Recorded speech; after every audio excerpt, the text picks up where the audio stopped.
السلام عليكم يا جماعة الخير، عالسلامة ومرحبا بكم في مقطع جديد. قبل كل شيء أي واحد يحب ميسي يخلي لايك ويخرج من الفيديو هذا. وات ديجي لهنا فضلك معاك هكا تو. يدي أي واحد يحب ميسي ولا يحب رونالدو كمل الفيديو للآخر وبالطبيعة ما ينساش لايك وسبسكرايب.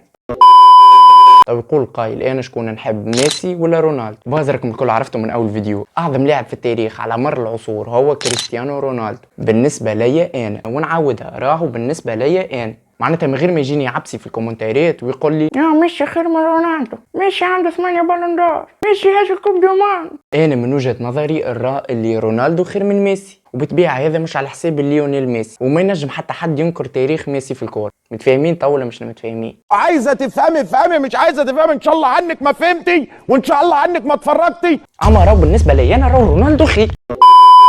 تو نجيو علاش رونالدو اعظم لاعب في التاريخ بالنسبه ليا انا. نحس اللي رونالدو افضل لاعب على مر العصور خاطر اللاعب الوحيد المتكامل، معناتها ينجم يسجل لك الاهداف بالعديد من الطرق، وساعات يمركب طرق ما يتوقعها حتى حد. هذاك علاش انا نفضله على اللاعبين الكل. وهكا نكون وصلنا لنهايه الفيديو نتاعنا، ان شاء الله يكون عجبكم الفيديو هذايا.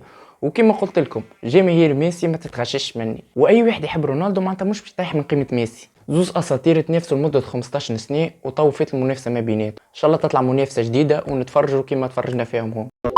وما تنساوش تخلونا كلايك وسبسكرايب، وما تنساوش تمشوا تعملونا فولو في الانستغرام. طايح الانستغرام الايمت هذوما شباب، واعطيونا افكار بتاع فيديوهات على الانستغرام شباب. بيس اوت، مع السلامه، باي باي.